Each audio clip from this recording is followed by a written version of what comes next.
हुजूर अलैहिस्सलाम का जमाना मुबारक है तो दो औरतों ने रोजा रखा, गर्मी ऐसी शदीद तो आखिरकार दिन के इख्तिताम पर अब क्या है, वो दो औरतें भूख प्यास की वजह से मरने लगी, तो उन औरतों ने क्या एक कासिद भेजा हुजूर अलैहिस्सलाम की तरफ, या रसूल अल्लाह रोजा रखा है, बड़ा लगा है, दिन का इख्तिताम है, अब क्या है आप शारे अलैहिस्सलाम हैं, आप इजाजत दें कि हम क्या है रोजा इफ्तार कर लें, वरना हम हलाक हो जाएंगे, मर जाएंगे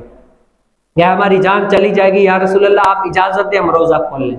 तो हुजूर अलैहिस्सलाम ने उस औरत को क्या उस औरत के लिए, दोनों के लिए उस कासिद के साथ एक कटोरा भेजा कि ए कासिद ले जाओ, उन दोनों औरतों को कहो कि इसमें जो है ना कै करो, उल्टी कर दो। अब उस कटोरे में दोनों औरतों ने उल्टी की ना,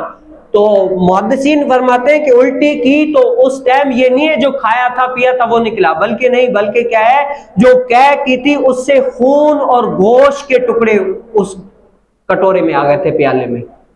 अब हुजूर अलैहिस्सलाम ने फरमाया कि इन दो औरतों ने क्या किया, अल्लाह की हलाल करदा चीजों से सहरी की, रोजा रखा, और अल्लाह ताला की हराम करदा चीज क्या है उससे इफ्तार कर लिया। किससे? उन्होंने गीबत की,